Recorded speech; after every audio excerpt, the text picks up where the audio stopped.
Chairman of this session, Honorable Justice Nagmohan Das,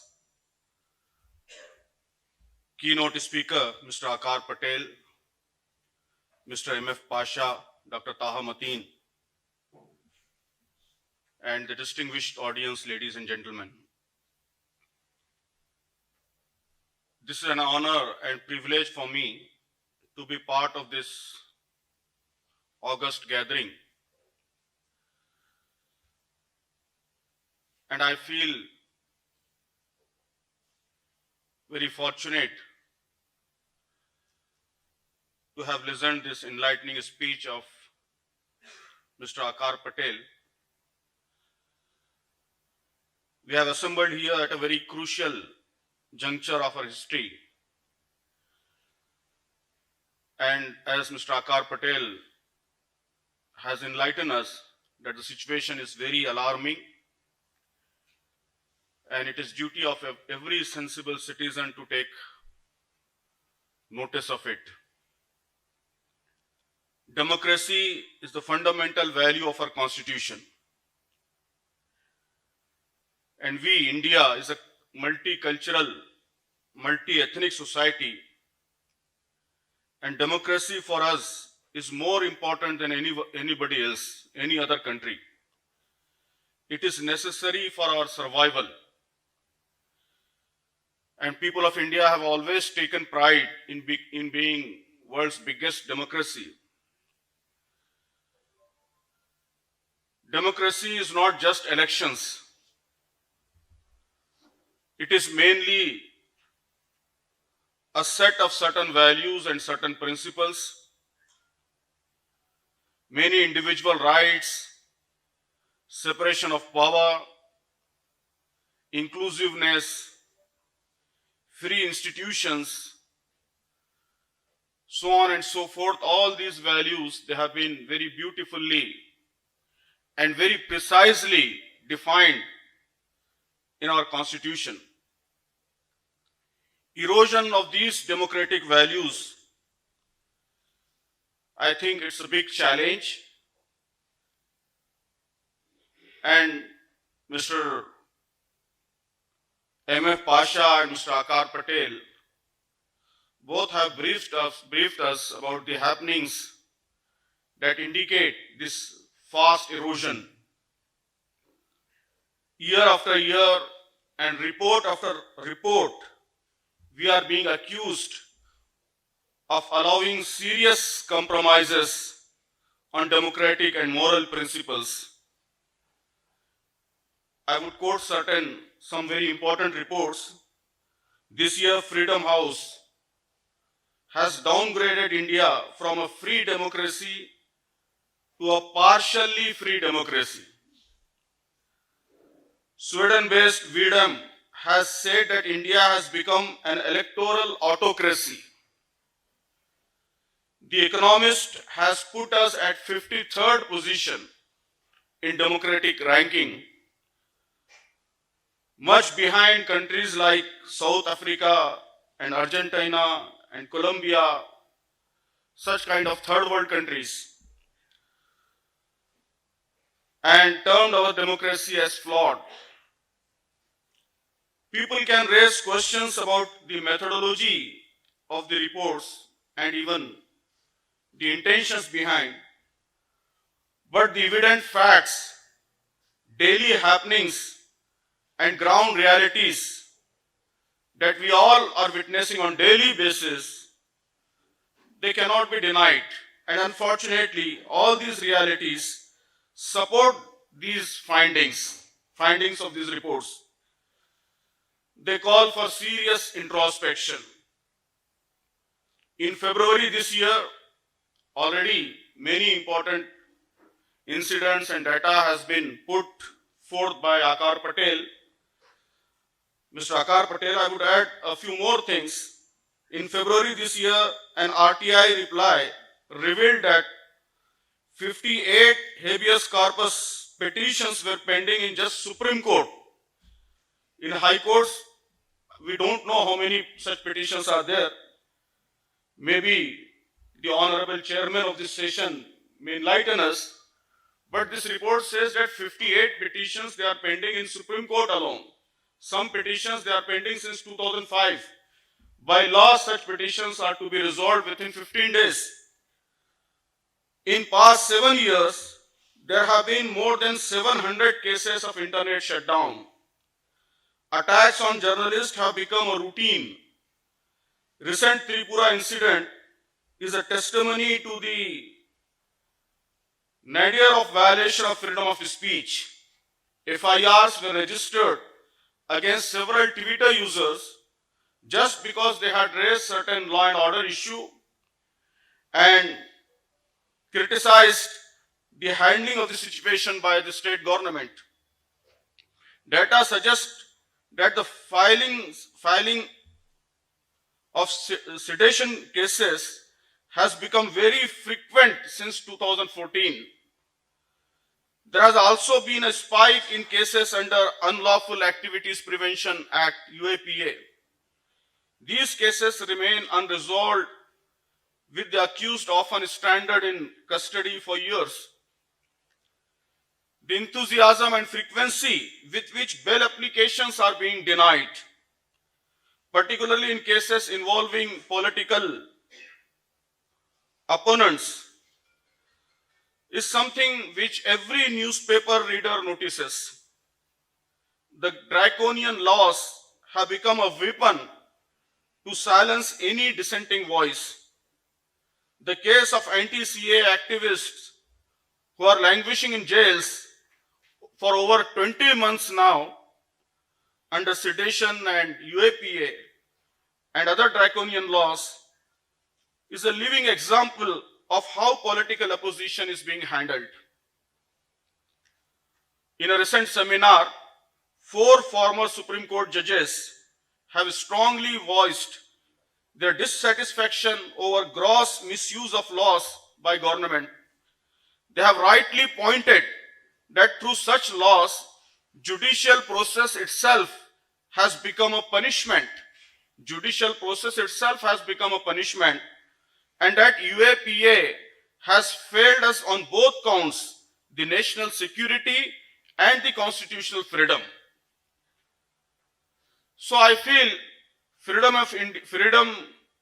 and democracy in India faces many challenges: criminalization of politics, corporate media nexus, populism and communal majoritarianism, draconian laws, and curbing the freedom, vendetta politics, exclusion, then vigilantism and taking law into hands. So all these are major problems, major challenges before democratic values in India. The first and most important threat is criminalization of politics. I have not separately included communalization because I believe that communalism is also a crime. Crime is not just murder, loot and rape. Hate mongering, lynching, hate speeches and dividing people on the basis of caste and community, these things are also heinous crimes. Our politics is seriously infected by both kind of criminals. We have sitting MPs with the charges of murders and rapes, and we have senior government functionaries openly indulging in hate rhetoric and polarization tactics and facing charges as serious as rioting. So these criminals, I believe, are the biggest threat to democracy. Let me submit that democracy run by corrupt, criminal and fanatic elements is not less hazardous and less harmful than an authoritarian dictatorship. In a democracy, criminal elements corrupt the whole system. Democracy is successful only when a strong value system is in place. Without the foundation of strong values, democracy turns into ugly majoritarianism and populism. This is a phenomenon that we are observing in many countries in the world, and same thing is happening in India also. Elections, they are called festivals of democracy.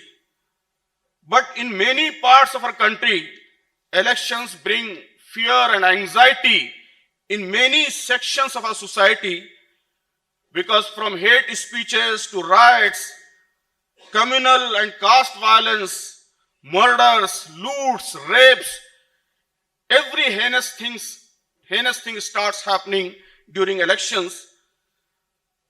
And all these things, they have unfortunately become the easiest shortcut to win elections. The nexus of capitalists, the media, politicians, and criminals leaves no space for the real and genuine representation of public interest in a democracy. Only the loyal servants of the capitalists can make progress in it, and only they can survive by strangling the interest of the common people and protecting the interest of the capitalists. In this environment, the idea of a capable leadership emerging from within the existing democratic system is slowly becoming a delusion. This nexus has given rise to a kind of sophisticated and organized corruption that makes helpless and meaningless the whole system of democratic check and balance. One serious issue that shows this trend is that of infamous electoral bonds. By design itself, these bonds had provision of anonymity, which led to opacity in the funding procedure. And the key highlight is that there is no need to disclose the source of income by the donor, which simply gives ample space for dumping all the black money stored in tax havens and turn them white through these bonds and getting political mileage through these anonymous donations. In another RTI, the information was revealed that 94.5% of the total electoral bond money was received by only one single political party, that is the ruling party.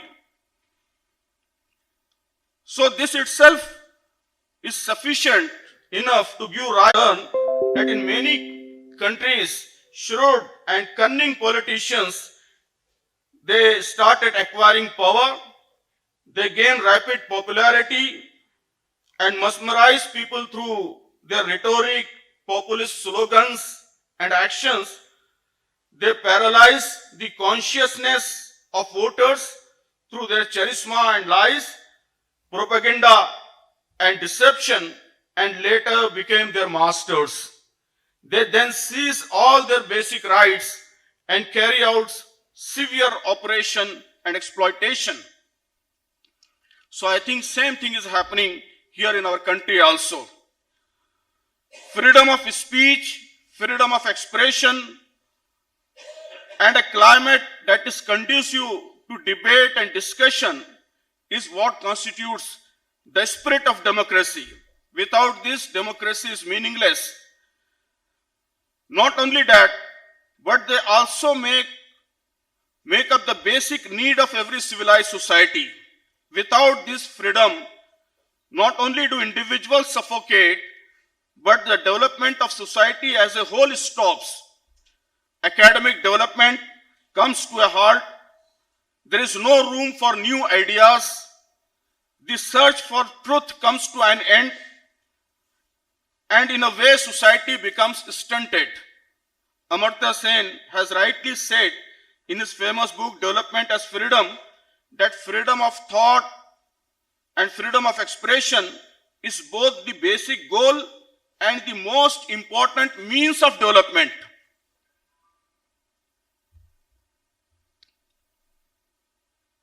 Now the main question that remains is what the way forward. That is also an important part of the topic of today's discussion. How we can control this menace. I feel several legal and political measures are indeed required, but they are not sufficient. Primarily, we need a mass awareness campaign that instills the required values in public conscience. Dr. Ambedkar's notion of constitutional morality, it has been referred and discussed by Honorable Supreme Court at several occasions. So constitutional morality basically, it means the adherence to the core principles and values of Constitution. Constitutional morality is not just limited to following the constitutional provisions in their literal sense, but it includes a commitment to an inclusive and democratic political process and internalization of the constitutional values by the whole society. In a democratic order, the concept of constitutional morality and judicial values assume very important dimension and implies several consequences to the dignity and freedom of the individual. So I feel that we need a strong movement to popularize and to make this constitutional morality internalized in the whole Indian society. What are the important constitutional values? I feel this learned gathering is already aware of. I will just summarize it for the sake of discussion. To continue, the Constitution of India has put forth several important values. Preamble has very beautifully articulated that justice as an important value. Justice means social, economic, and political. Preamble also clarifies it. Then liberty of thought, expression, belief, faith, and worship, equality of status, equality of opportunity, fraternity, dignity of individual. All these values are enlisted in our preamble itself.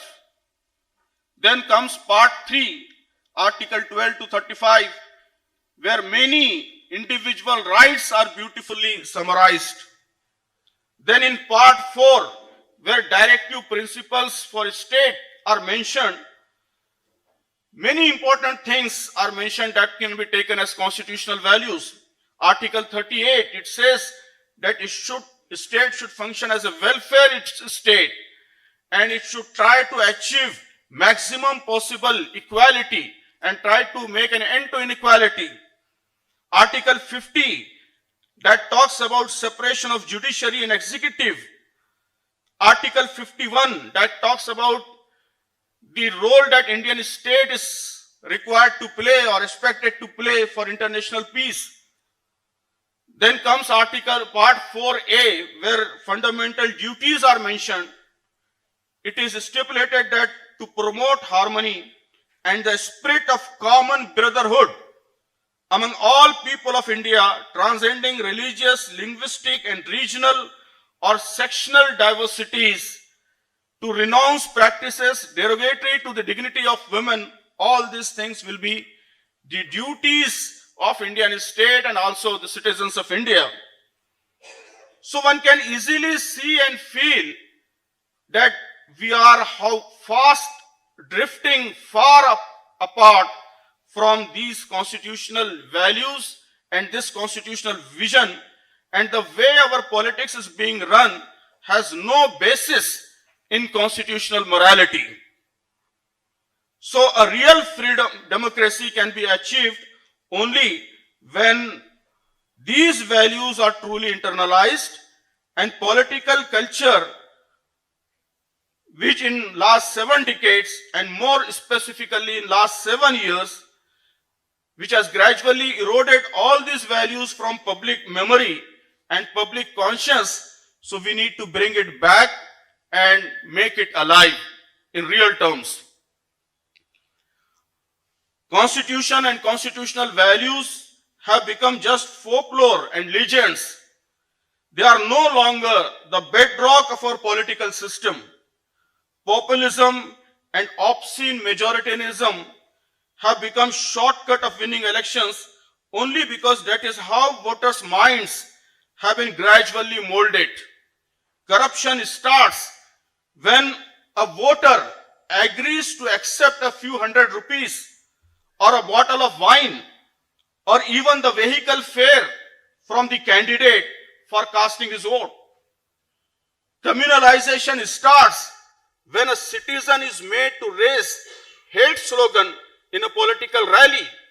So basically we need a mass awareness campaign to make an end to all this and to bring constitutional morality a part of the conscience of Indian people and Indian voters. So second important need is the unity of all right-minded people and sections. We need to unite people from all strata, the intellectuals, the thought leaders, the civil society, the youth, women's groups, religious leaders, political activists, grassroots level activists, farmers, laborers. We all need to come together to bring this awareness. And I feel FDCA, forum like FDCA, can play an important role in this regard. This awareness and unity will ultimately result into third major necessity, that is democracy vigilance. I call it democracy vigilance.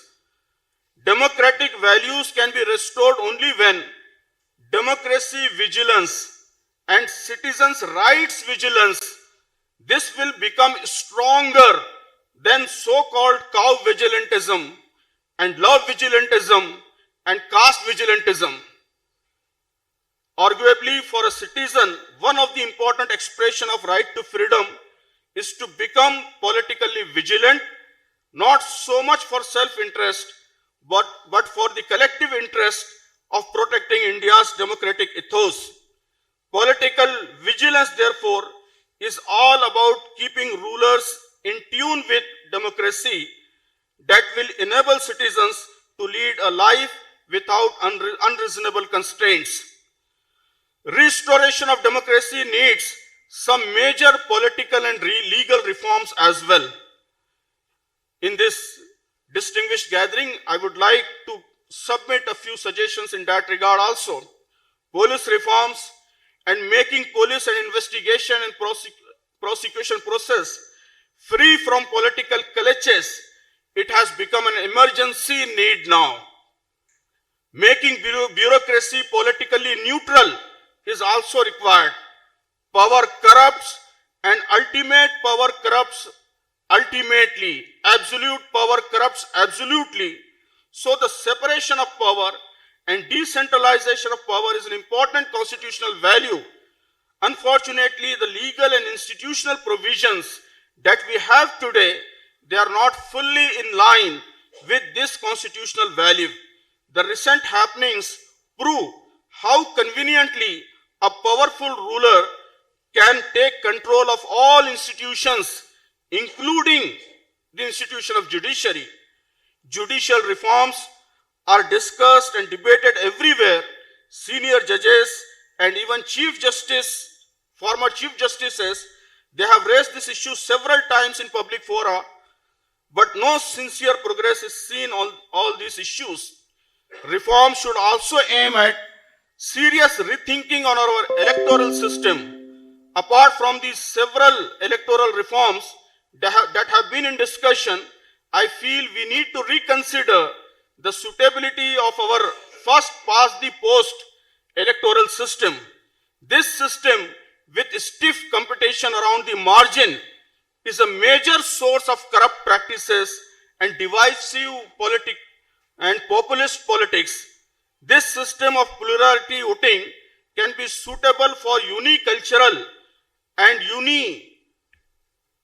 countries who have only one ethnic group. It addresses only one kind of representation, that is regional representation. Countries as diverse as India need more than regional representation. our parliament can be truly representative when different political ideologies, different opinions, different cultural leanings and aspirations of different ethnic cultural groups, they all are proportionately represented. Major democracies in the world, they are shifting to some kind of proportionate representation. In fact, the data that I have, it says that out of 195 democratic countries in the world, around 129 countries have some kind of proportionate representation that is in place.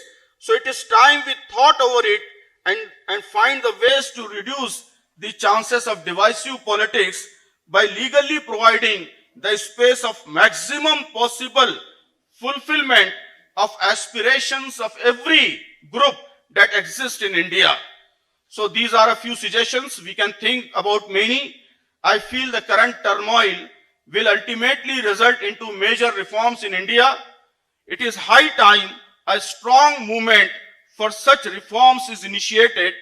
I hope the intellectuals and thought leaders gathered here, they will think over it and initiate it. I, on my own behalf and on behalf of all the organizations that I represent, I offer my fullest cooperation in this regard. Thank you very much.